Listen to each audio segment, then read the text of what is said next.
देखिए, आज हम आपको बतलाएंगे जो कल तक बताया था अराउट के नियम से धनात्मक विचलन दिखाने वाले अनादर्श विलयन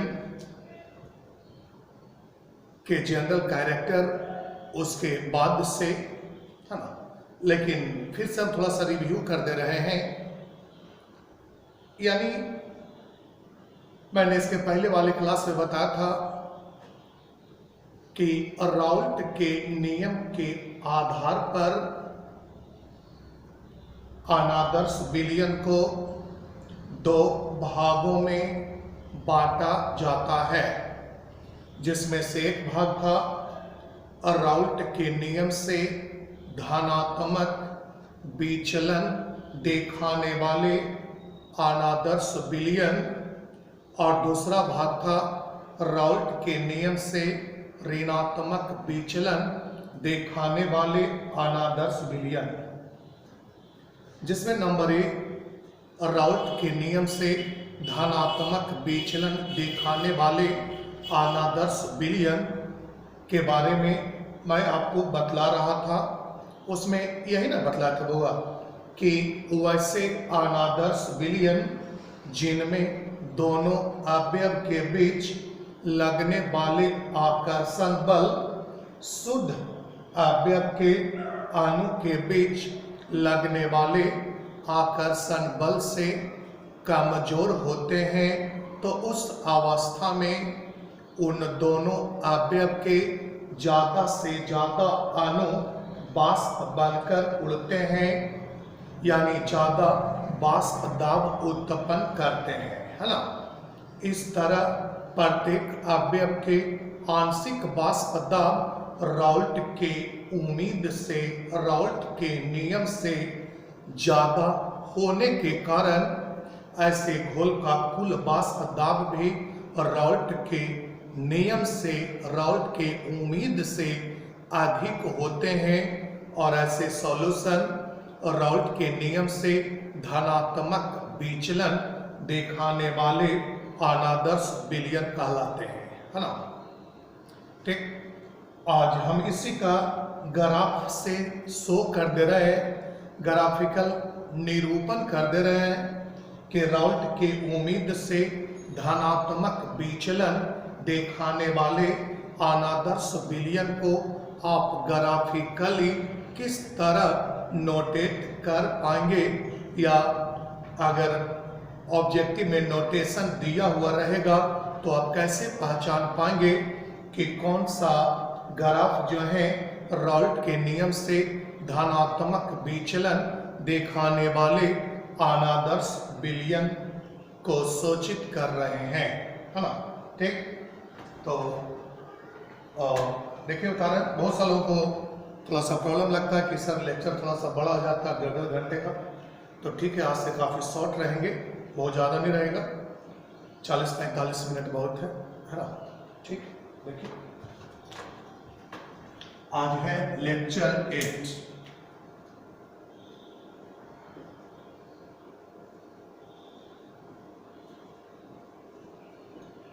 lecture 8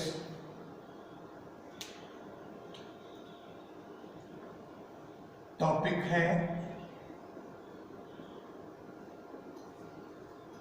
graphical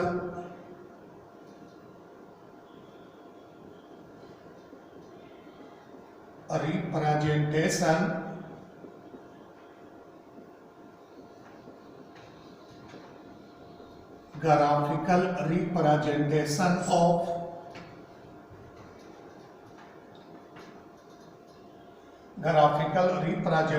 of positive deviation showing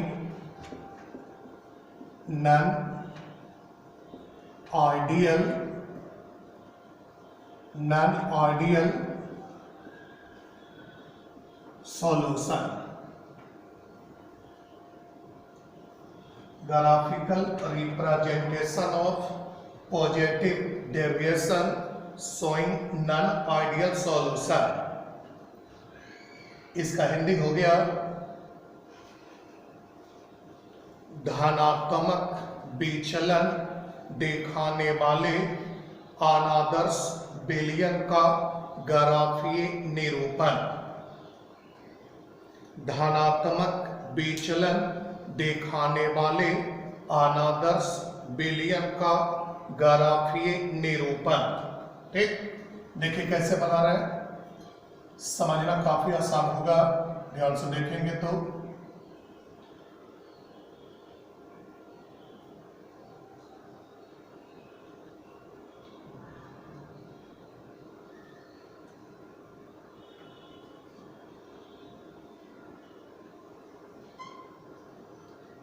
एक तरफ ए, दूसरी तरफ बी, एक की तरफ एक्स ए बराबर 1, एक्स बी बराबर 0, जहां पे बी है तो एक्स ए बराबर 0, एक्स बी बराबर 1। ये तो जानते हैं एक्स जो है मोल फ्रैक्शन यानी मोल प्रभाज होते हैं, और इधर लिखेंगे वेपर प्रेशर वाष्प दाब, है ना। राउंड की उम्मीद से धनात्मक विचलन वाले सॉल्यूशंस हैं, देखेंगे। यानी एक कर्व बनाना है जो उम्मीद से ऊपर रहे।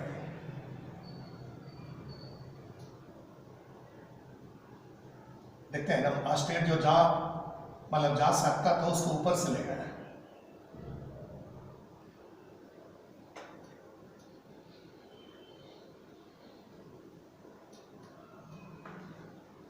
और ये जो स्टेट हो सकता था ये स्टेट बना देना है।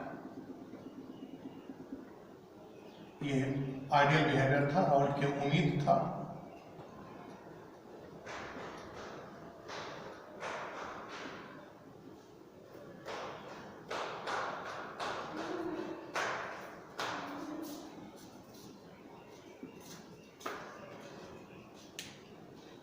ए के अपर साइड में P डिग्री A, B के अपर साइड में P डिग्री B, है ना। ये देखिए, ये हो जाएंगे PB greater than P degree B into XB, और ये है PA greater than P degree A into XA, और ये है total vapour pressure of solution P। Total vapour pressure of solution P। Vapour pressure है, ये भी वेपर प्रेशर ही हुआ। वेपर प्रेशर देखिएगा ध्यान से। ग्राफिकल निरूपण में मैंने ये कहा एक तरफ ए दूसरे तरफ बी बनाया। क्या ए की तरफ यानी जहां पे ए था उसके नीचे लिखा एक्स ए बराबर 1, क्योंकि यहाँ पर अवयव ए है, मतलब अवयव ए की लगभग मात्रा है, इसलिए मूल प्रभाज को एक मान लिए। आपको अभी लग रहा होगा, हालांकि पहले की क्लास में भी मैंने आपको बताया था, आपको लग रहा होगा कि सर आप तो बताते थे कि किसी विलयन में मौजूद कोई भी अवयव का मोल प्रभाज हमेशा एक से कम होता है, तो फिर यहाँ अवयव ए का मोल प्रभाज 1 क्यों हुआ, है ना।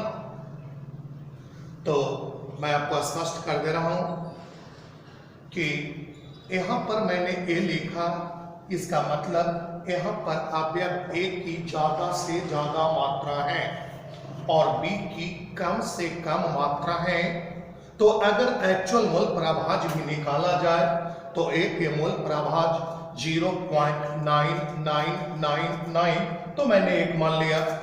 क्योंकि अवयव ए की ही ज्यादा से ज्यादा मात्रा था, इसलिए मैंने अवयव ए के मोल प्रभाज को 1 माना है। तो एक अवयव ए का मोल प्रभाज 1, बी को नगण्य यानी शून्य, बी के सामने अवयव बी का मोल प्रभाज 1 और अवयव ए का मोल प्रभाज 0 मान लिए। ये वेपर प्रेशर हिंदी अंग्रेजी कॉमन ग्राफ ऐसा ही बनेगा, लैंग्वेज टर्म ऐसा ही लिखना है। ए के अपर साइड में पी डिग्री ए, आप जानते हैं पी डिग्री ए या पी डिग्री ए एवं पी डिग्री बी अवयव ए एवं अवयव बी का शुद्ध अवस्था में बाष्पदाब है, जबकि पी ए और पी बी जो है अवयव ए और बी के आंशिक बाष्पदाब है। तो ए के सामने पी डिग्री ए, बी के अपर साइड में पी डिग्री बी। अब ये देखिएगा, ये राउल्ट, ये जो डॉटेड रीजन देख रहा है ना, ये राउल्ट का उम्मीद है, आइडियल बिहेवियर है, उसके ऊपर से गया, यानी राउल्ट जितना बता दिया था उससे ज्यादा, देख रहे हैं राउल्ट ये बता रहा स्ट्रेट वाला, तो उससे ज्यादा उम्मीद से ज्यादा अनुबाष्प बनकर उड़ रहे हैं, तो पॉजिटिव डेविएशन हुआ। वैसे ही ये जो देख रहे हैं, यानी यहाँ भी जो अवयव ए हैं उनके ज्यादा अनुबाष्प बनकर उड़ रहे हैं, तब पॉजिटिव डेविएशन हुआ। ये टोटल वेपर प्रेशर हुआ। बहुत से लोग कंफ्यूज होंगे या बहुत से लोगों को अगले कुछ लोग कंफ्यूज कर देंगे कि यहाँ पर तो पीए होना चाहिए ना, जो यहाँ पर ए है तो यहाँ पर पीएन होना चाहिए, जो आपके सर ऐसे बताए। तो आप उनको कहेंगे ऐसा नहीं होगा, क्योंकि अगर आप यहाँ पीए लिखते हैं तो यहाँ पर बी डिग्री ए और एक से बराबर 1 रखना होगा। तो यही ये जो आप सीख रहे हैं ये बिल्कुल सही आइडिया है कि P B greater than P degree B into X B, और ये जो पी है अवयव ए का आंशिक बाष्पदाब greater than P degree into X A, ठीक। और वहां पर एग्जाम में आपको यहाँ पर बताना होगा कि डॉटेड रीजन क्या है और स्ट्रेट वाला कर्व वाला रीजन क्या है। तो यहाँ पर आपको उसी में इसी ग्राफ में लिखना होगा स्टार का चिन्ह देकर कि hair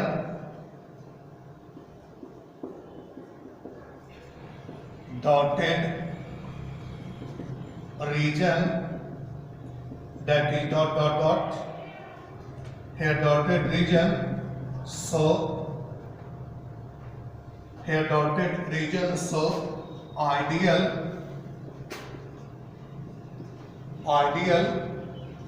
behavior, so ideal behavior on the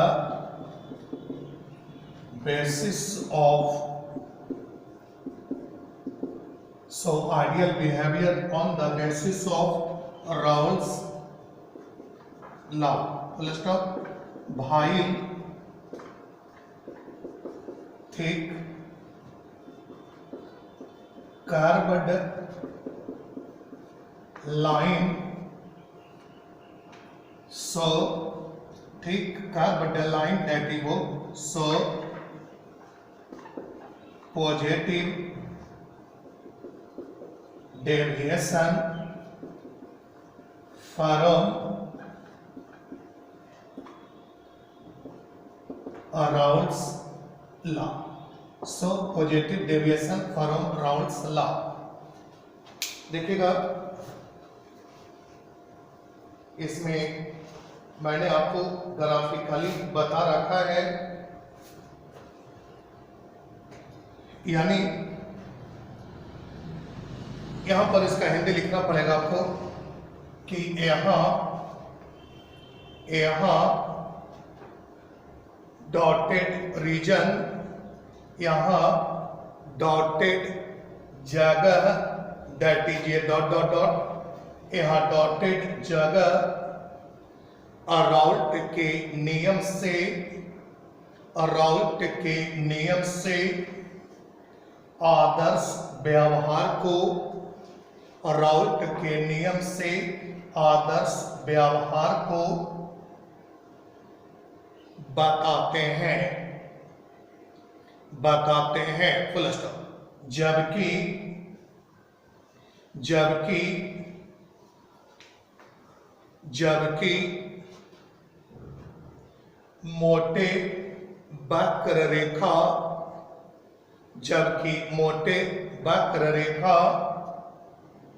Raoult के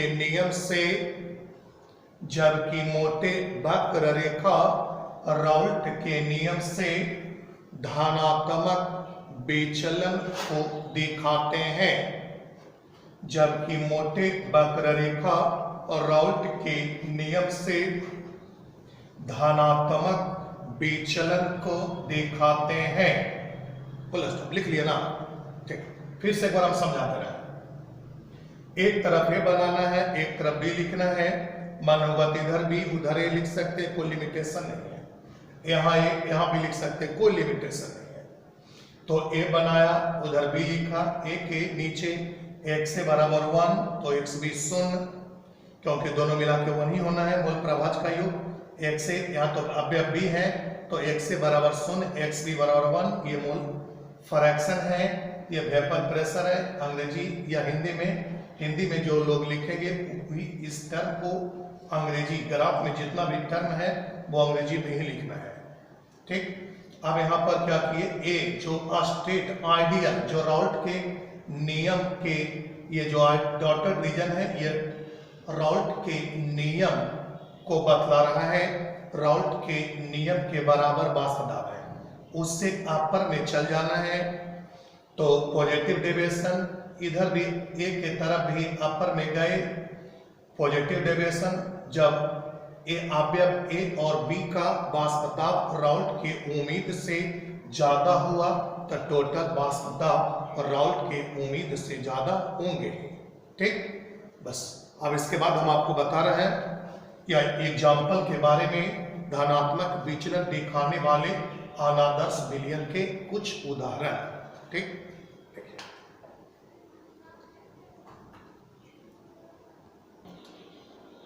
देखिए अब एग्जाम्पल की हम बात कर रहे हैं, यानी टॉपिक चेंज होकर के यहाँ पे आया।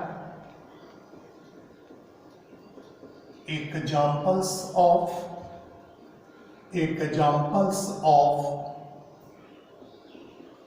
Positive deviation showing examples of positive deviation showing non-ideal solution. Examples of positive deviation showing non-ideal solution. इसका हिंदी हो गया, इसका हिंदी रह गया धनात्मक विचलन दिखाने वाले अनादर्श विलयन के उदाहरण। धनात्मक विचलन दिखाने वाले अनादर्श विलयन के उदाहरण। तो सबसे पहला हम आपको बता रहे हैं इथाइल अल्कोहल एंड साइक्लोहेक्सेन। अच्छा वैल्यू वाला एग्जाम्पल है, एग्जाम के लिए काफी फेमस एग्जाम्पल है। तो इथाइल अल्कोहल साइक्लोहेक्सेन, आपको लगा कि सर आप तो लिख दिए इथाइल अल्कोहल साइक्लोहेक्सेन, हम कैसे पहचान पाएंगे कि इथाइल अल्कोहल साइक्लोहेक्सेन धनात्मक विचलन दिखाने वाले अनादर्श विलयन है ना? तो हम तरीका भी बताते हैं और एग्जाम में कैसे लिखना वो भी बताते। एग्जाम्पल मांग रहा है एग्जाम में कि अनादर्श विलयन यानी राउल्ट के नियम से धनात्मक विचलन दिखाने वाले अनादर्श विलयन से आप क्या समझते हैं, तो उसका आंसर होगा उसी में रहेगा। इनके लिए ग्राफ भी बनाएं, तो ग्राफ बनाना है 1 नंबर का होगा। इनके 2 उदाहरण भी दें, वो भी 2 उदाहरण जवाब देंगे तो उनके लिए टोटल नंबर 1 होगा। तो एग्जाम में ऐसे लिखना इथाइल अल्कोहल साइक्लोहेक्सेन और यहाँ पे बना देना है दैट इज करके, दैट इज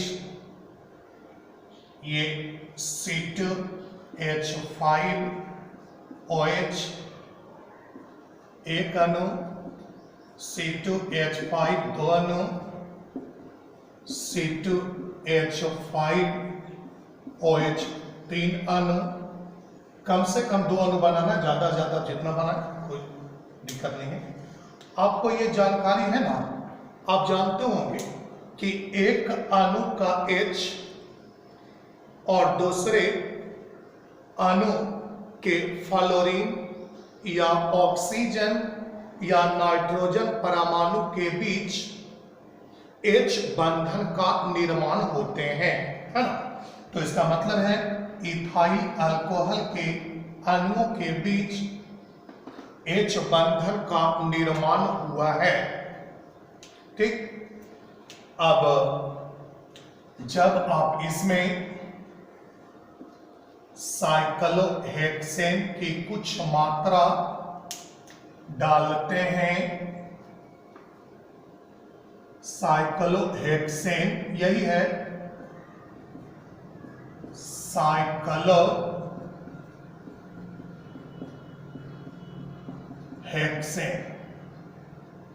साइक्लोहेक्सेन देखिएगा ध्यान से, और यहां पर आपको केवल शो कर देनी है कि ये है H बॉन्डिंग। पहले एग्जाम्पल के लिए देखिए क्या लिखना, उस पर हम समझा देते हैं। एक एग्जाम्पल भी समझ में आ जाए तो आप बहुत सारे एग्जाम्पल पहचान पाएंगे।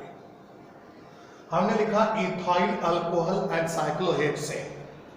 आपको लगा कि सर एक एग्जाम्पल वहां लिखने के लिए कहेगा, दो एग्जाम्पल लिखने के लिए कहेगा, तब वो तो मान लिया जाए ध्यान रहेगा तो ऐसे भी लिख देंगे।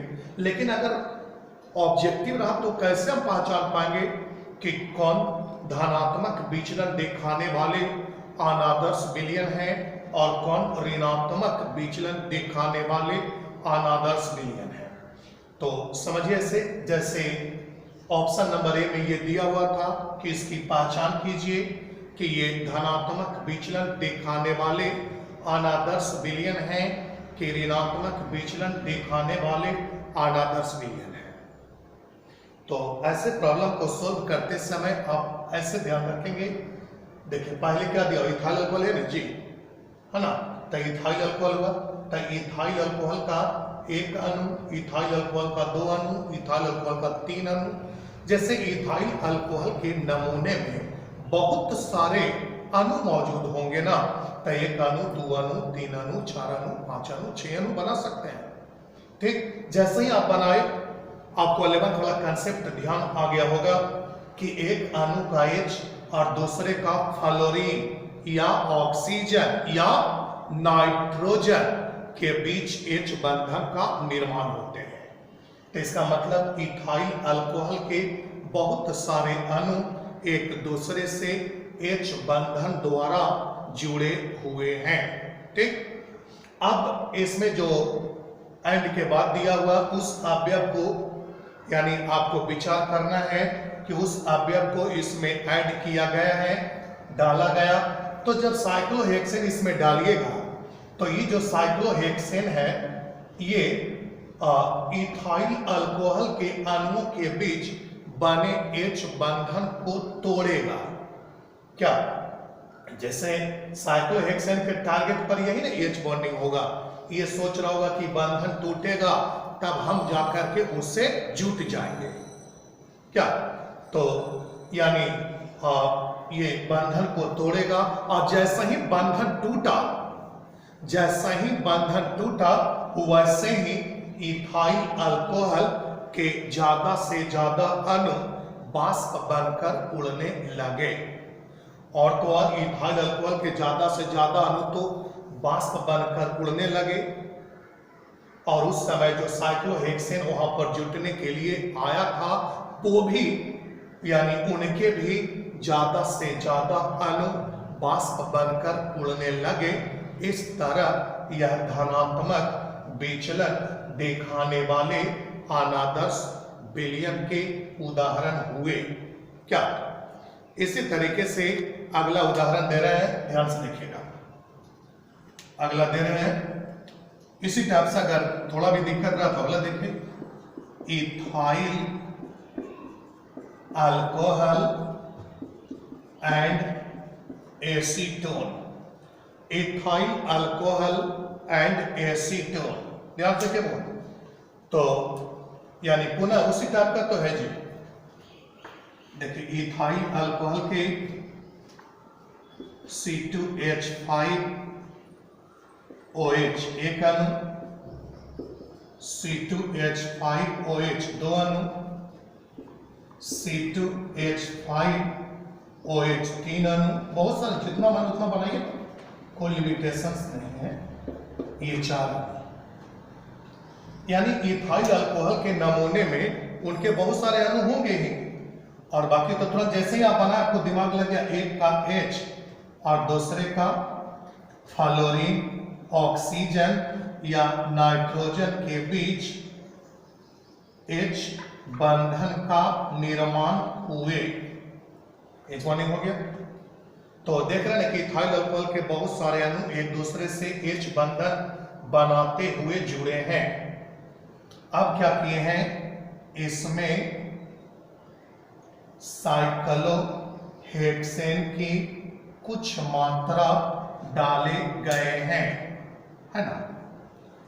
इसमें साइक्लोहेक्सेन, इसमें एसीटोन, उसमें था साइक्लोहेक्सेन डाला गया था और यहां पर है एसीटोन, तो ये लिखा मैंने एसीटोन।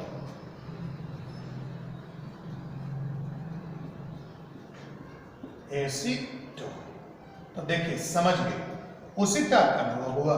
अरे वो साइक्लोहेक्सेन था, यहाँ एसीटोन है, तो मैंने ये कहा फिर समझिए अगर दिक्कत रहा तो। इथाइल अल्कोहल था, मैंने बहुत सारा अणु बना दिया और बनाने के दौरान देखा कि बहुत सारे अणु एक दूसरे से H बॉन्डिंग से जुड़े हुए हैं, है ना। जब इसमें एसीटोन की कुछ मात्रा डाला गया तो ये H बंधन को तोड़ दिए या कमजोर कर दिए। जैसे ही H बंधन कमजोर पड़ा या टूटा तो उनके ज्यादा से ज्यादा अणु बाष्पीकृत होने लगे और उसी दौरान एसीटोन जो वहां जुटने के लिए आया हुआ था कि हम भी उनके साथ घुल मिल जाएंगे, वो भी यानी उनके भी ज्यादा से ज्यादा अणु बाष्प बनकर उड़ने लगे। इस तरह यह धनात्मक विचलन दिखाने वाले अनादर्श विलयन के उदाहरण हुए। स्पष्ट है। और भी एग्जाम्पल दे रहा हूं, आपको लग रहा होगा कि एग्जाम में कैसे लिखेंगे सर, तो एग्जाम में ऐसे एग्जाम्पल नंबर 1 और ये डायग्राम बनाएंगे, वहां पर व्याख्या लिखने की आवश्यकता नहीं है, लेकिन समझने के लिए तो व्याख्या आपको ध्यान रखना ही होगा। फिर से हम बोल दे रहे हैं नंबर 2 वाले का कैसे समझना है। ऐसे समझेंगे कि चूंकि इथाइल अल्कोहल के अणुओं के बीच H बॉन्डिंग का निर्माण होते हैं, इस तरह उनके अणु एक दूसरे से जुड़े रहते हैं। जब इनमें एसीटोन की कुछ मात्रा, लिखने के लिए समझने के लिए बोल रहे हैं, जब इनमें एसीटोन की कुछ मात्रा डाले जाते हैं तो यह वैसे H बंधन को या तो कमजोर कर देते हैं या तोड़ देते हैं, या तो कमजोर कर दिए या तोड़ दिए। इस तरह इथाइल अल्कोहल के ज्यादा से ज्यादा अणु बाष्प बनकर उड़ने लगते हैं एवं इस दौरान डाले गए एसीटोन के अणु यानी एसीटोन के भी ज्यादा से ज्यादा अणु बाष्प बनकर उड़ने लगते हैं। इस तरह ये राउल्ट के नियम से धनात्मक विचलन दिखाने वाले अनादर्श विलयन के उदाहरण होते हैं। ठीक, देखिए तीसरा example, acetone and carbon disulphide. Acetone and carbon disulphide, ध्यान से देखिए, इसमें मैंने ये बनाया, ध्यान से देखिएगा। एसीटोन, एसीटोन आप जानते हैं नॉमेनक्लेचर से 11th में पढ़े थे, उसके पहले मैट्रिक में भी आप पढ़े थे। तो एसीटोन के लिए मैंने बनाया that is CH3 C double bond O CH3। Sir यही रहा था जी, एसीटोन में कौन सा क्रियात्मक समूह है? नहीं, इसका आंसर था कार्बोनिल, ये CO। तो एसीटोन का एक अणु बना दिया मैंने, तो यानी एसीटोन का तो एक अणु बना। इसी प्रकार से एसीटोन के दूसरे अणु भी बना देते हैं, CH3 या फिर थोड़ा अलग, चलिए बना दिए तो बना दिए, CH3 C double bond O। तो एसीटोन में यानी एसीटोन के अणु, या इससे ज्यादा स्पष्ट होगा, पर लोअर करके बनाएंगे ज्यादा स्पष्ट होगा, इससे लगेगा कैसे बॉन्डिंग बना रहे समझ में नहीं आ रहा सर। देखिए जैसे एसीटोन में मैं आपको बना रहा हूं C डबल बॉन्ड O और ये CH3 बना, और एक और एसीटोन मैं यहां पे बना दे रहा हूं C double bond O CH3 वही हो गया। और उसमें इसको समझिए बाईं तरफ होल्ड, यानी बाईं तरफ फोल्ड कर देंगे तो दोनों इधर, इसको दाईं तरफ फोल्ड कर देंगे, उससे कोई दिक्कत नहीं है। वही थोड़ा समझने में ऐसे सुविधा होगा। आप जानते हैं ना कि फ्लोरीन, ऑक्सीजन और नाइट्रोजन अधिक विद्युत ऋणात्मक तत्व हैं। उनका काम ही होता है साझेदारी के इलेक्ट्रॉन को अपनी तरफ खींचना, है ना जी। तो ये हो गया नेगेटिव चार्ज और ये हो गया पॉजिटिव चार्ज। इसी तरीके से ऑक्सीजन इलेक्ट्रॉन को खींचा तो नेगेटिव चार्ज, और ये हो गया पॉजिटिव चार्ज। ये नेगेटिव और ये आवेश यानी चार्ज का सिंबल है, यानी negative charge positive charge, negative charge positive charge. तो आप जानते हैं ना कि एसीटोन के अणुओं के बीच ये देखिए, एक का नेगेटिव दूसरे का पॉजिटिव, एक का नेगेटिव दूसरे का पॉजिटिव, ऐसे आकर्षण बल को डाइपोल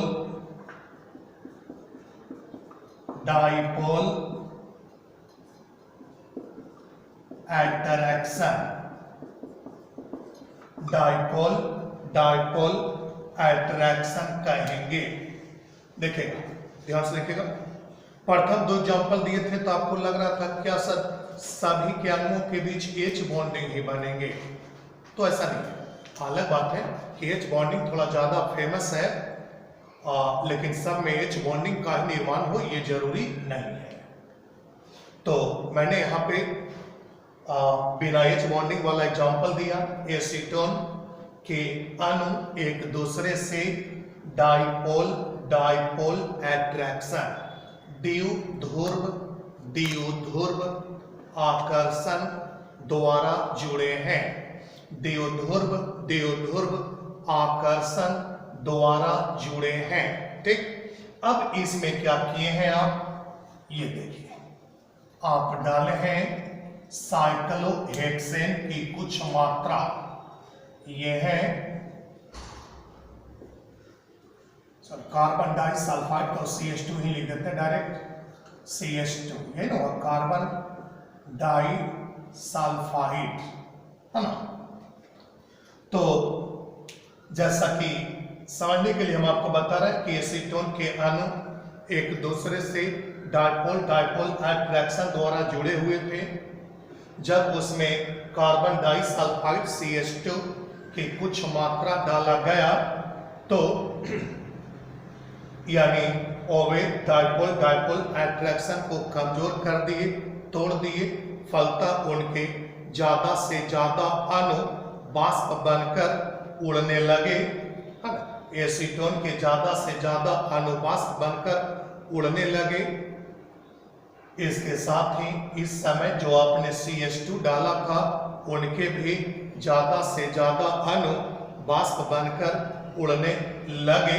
इस तरह यह पॉजिटिव डेविएशन दिखाने वाले अनादर्श विलयन के उदाहरण हुए। ठीक, अगला देखिए नंबर 4। नंबर 4 में जस्ट यही हम बनाना चाह रहे हैं एसीटोन और बेंजीन के नाम पर, तो हम इसी को मिटा करके बना देते हैं। देखिएगा,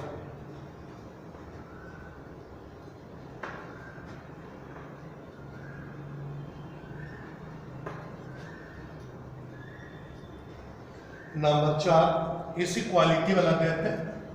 ये नंबर 4 हो गया acetone and benzene, acetone and benzene. तो फिर आपने वही देखा कि एसीटोन के अणुओं के बीच, यानी एसीटोन के अणुओं के बीच डायपोल डायपोल अट्रैक्शन था, यानी डायपोल डायपोल अट्रैक्शन के कारण एक दूसरे से जुड़े हुए थे, है ना। अब उसमें बेंजीन, बेंजीन का सूत्र आप जानते हो, जानते हैं C6H6। जब इसमें बेंजीन की कुछ मात्रा डाले तो ये जो डायपोल डायपोल अट्रैक्शन था उसे कमजोर कर दिया, उसे तोड़ दिया। इस तरह उनके ज्यादा से ज्यादा अणु वाष्प बनकर उड़े, है ना, और ज्यादा से ज्यादा अणु वाष्प बनकर उड़े, और इस दौरान बेंजीन के अणु भी वाष्प बनकर उड़ने लगे, और यह पॉजिटिव डेविएशन दिखाने वाले अनादर्श विलयन के उदाहरण हुए। देखिए नंबर 5, आपको लगा एग्जाम में कैसे बनाना है, तो एग्जाम में बस ये लिखना है और ये डायग्राम बना देनी है, व्याख्या नहीं करना है। अगला देखिए, water and methyl alcohol, water and methyl alcohol.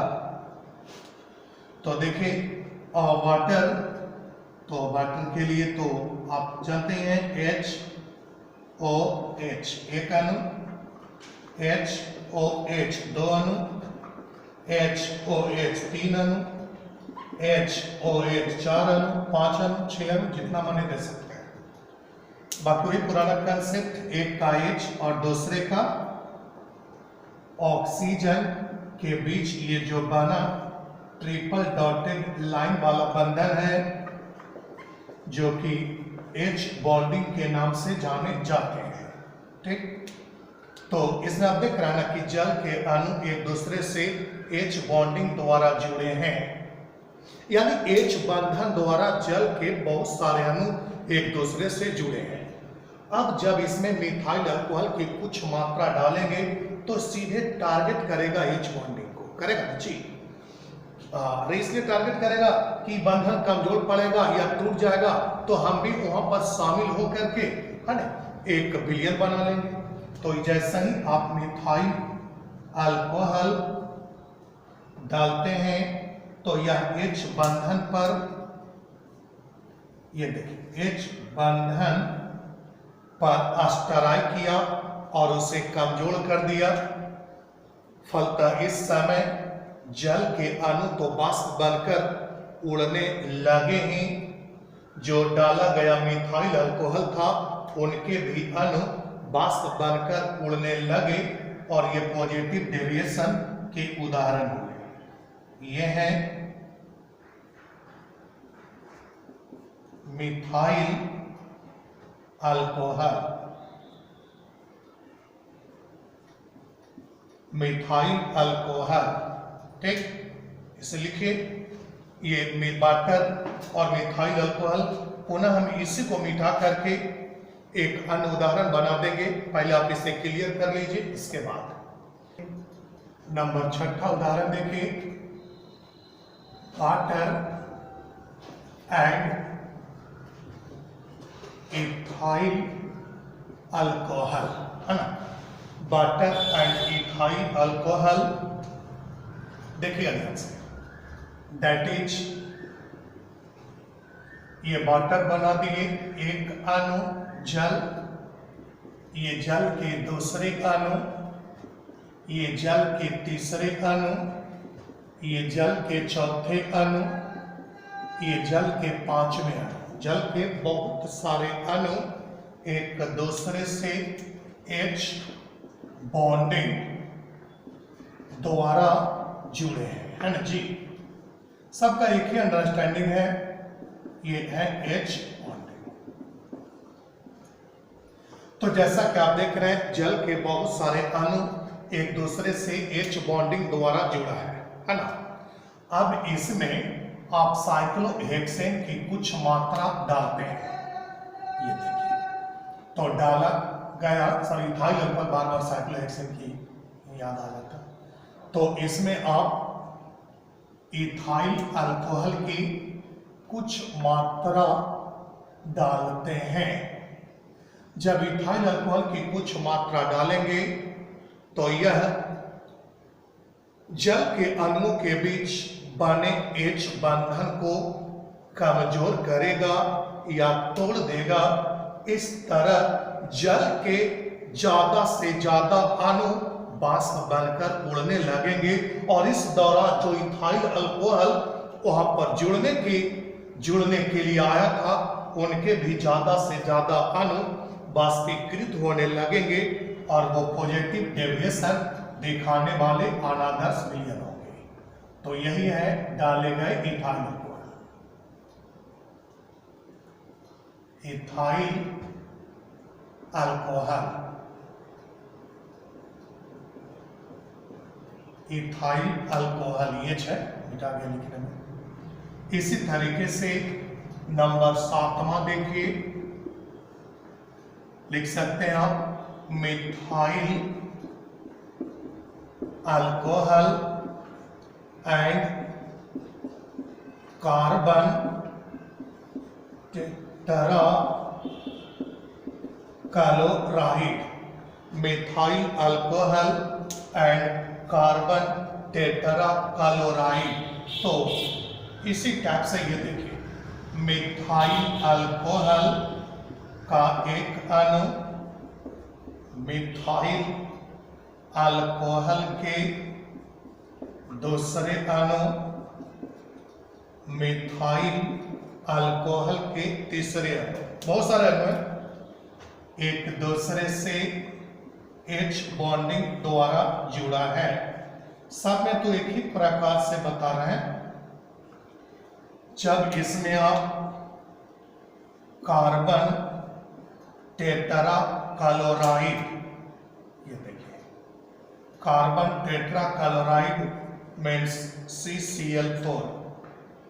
फिर देखिए सब तो एक ही जैसा नहीं हुआ कि मिथाइल अल्कोहल था तो मिथाइल अल्कोहल के एक से अधिक अणु बनाए और उसमें शो किए कि उनके बीच H बंधन बना हुआ है, ठीक। यानी मिथाइल अल्कोहल के अणु एक दूसरे से H बंधन बनाते हुए जुड़े हैं। जब इनमें CCl4 की कुछ मात्रा डाले तो यह H बंधन को कमजोर कर दिए या उसे तोड़ दिए ताकि वो भी वहां पर जुड़ सके, उनके साथ घुल मिल सके। लेकिन जैसे ही मिथाइल अल्कोहल के अणुओं के बीच बना H बंधन टूटा तो उनके ज्यादा से ज्यादा अणु वाष्प बनकर उड़ने लगे और इस दौरान जो कार्बन टेट्रा क्लोराइड CCl4 हैं उनके भी अणु ज्यादा से ज्यादा अणु वाष्प बनकर उड़ने लगे और ये धनात्मक विचलन दिखाने वाले अनादर्श विलयन हुए। इसी तरीके से एक और एग्जांपल देख लीजिए, नंबर 8। ये है chloroform and carbon tetra chloride. Chloroform and carbon tetra chloride. Chloroform नाम सुना हुआ है? नहीं, इसी के बारे में बताते थे 11th में कि पहले के समय में क्लोरोफॉर्म का प्रयोग बेहोशक, जैसे डॉक्टर सर्जरी के दौरान इसका प्रयोग बेहोश करने के लिए, मरीज को बेहोश करने के लिए करते थे, है ना। लेकिन अब के समय में इसका प्रयोग नहीं किया जाता है, क्योंकि क्लोरोफॉर्म का प्रयोग मरीज के लीवर को खराब कर सकता है। नहीं, तो इस तरीके से पहले के समय में क्लोरोफॉर्म का प्रयोग मरीज को बेहोश करने में किया जाता था, लेकिन इनके द्वारा लीवर खराब किए जाने के कारण अब इसके स्थान पर ईथर यानी डाई इथाइल ईथर का प्रयोग बेहोशक के रूप में किए जाते हैं। ऐसे जानकारी के लिए बता दिया। और वो तो कार्बन टेट्रा क्लोराइड है, जिसे आप पायरीन के नाम से भी जानते हैं। ये कार्बन टेट्रा क्लोराइड को पायरीन के नाम से जानते हो क्या होगा। इसका प्रयोग आग बुझाने में किए जाते हैं। तो फिलहाल हमें उससे मतलब नहीं है, हमें मतलब है धनात्मक विचलन दिखाने वाले अनादर्श विलयन से। तो क्लोरोफॉर्म के बहुत सारे अणु हम यहाँ पे बना रहे हैं, कम से कम तो 2 अणु बनाना पड़ेगा जितना स्पेस है। तो ये देखिए Cl Cl Cl और ये H CH Cl3 को क्लोरोफॉर्म कहते हैं जी। ये देखिए Cl Cl Cl और H, तो ये H और Cl के बीच H बंधन बना, ये है H बॉन्डिंग। आपको लगेगा कि अभी तक बोल रहे सर H एवं फ्लोरीन, ऑक्सीजन और नाइट्रोजन के बीच H बंधन बनता है। बिल्कुल, कि प्रायः H बंधन का निर्माण H तथा फ्लोरीन, ऑक्सीजन एवं नाइट्रोजन के बीच ही होते हैं। लेकिन यह भी आप ध्यान रखिएगा कि क्लोरीन भी H बंधन का निर्माण करते हैं, बस केवल इनकी मजबूती थोड़ा कम होते हैं। तो क्लोरोफॉर्म के अणु एक दूसरे से जुड़ा हुआ है। अब इसमें आप CCl4 है ना, CCl4 की कुछ मात्रा डाले तो यह H बंधन को कमजोर कर दिया, यानी H बंधन, ये जो H बंधन था ये कमजोर हो गए। फलतः क्लोरोफॉर्म के ज्यादा से ज्यादा अणु वाष्प बनकर उड़ने लगे और इस दौरान जो CCl4 इनसे जुड़ने का, इनमें मिलने का कोशिश कर रहा था, उनके भी ज्यादा से ज्यादा अणु वाष्प बनकर उड़ने लगे और यह राल्ट के नियम से धनात्मक विचलन दिखाने वाले अनादर्श विलयन के उदाहरण हुए। आपको लग रहा होगा कि सर इतना उदाहरण बता दिए, तो फिर हम आपको बराबर बताते हैं कि यानी अगर आपको लग रहा है इतना तो आप कोई 2 को याद रखें ना। हम तो ई चलते बता दिए कि कंसेप्ट आ जाए ऐसा और भी ऑप्शन दे तो आप आसानी से पहचान सकें कि यानी धनात्मक विचलन दिखाने वाले, यानी दिए गए ऑप्शन में कौन कौन से विलयन धनात्मक विचलन दिखाने वाले अनादर्श विलयन हैं। ठीक, बस ये धनात्मक विचलन दिखाने वाले अनादर्श विलयन समाप्त हुए। अब इसके बाद ऋणात्मक की बात करेंगे। ठीक, यानी आज हम आपको इतना ही बताते हैं, यानी राल्ट के नियम से धनात्मक विचलन दिखाने वाले अनादर्श विलयन को मैंने कवर कर दिया पूरा। अब राल्ट के नियम से ऋणात्मक विचलन दिखाने वाले अनादर्श विलयन अगले लेक्चर में करेंगे, क्योंकि थोड़ा लॉन्ग पड़ेगा। अगर उसे हम कवर करते हैं तो लगभग 50 से 55 मिनट का और क्लास देना होगा। तो देखते हैं, बहुत सारे लोग कहते हैं सर 1.5 घंटे का जब आप लेक्चर देते हैं तो थोड़ा सा अनकंफर्टेबल हो जाते हैं सर, क्योंकि केवल सुनना नहीं है ना, उसे याद भी रखना है। बिल्कुल सही है।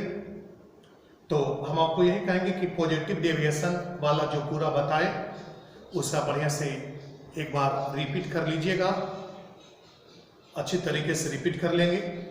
उसके बाद हम नेगेटिव डेविएशन बताएंगे ताकि किसी प्रकार का कोई कंफ्यूजन नहीं रहे। ठीक, तो बस आज के लिए इतना ही।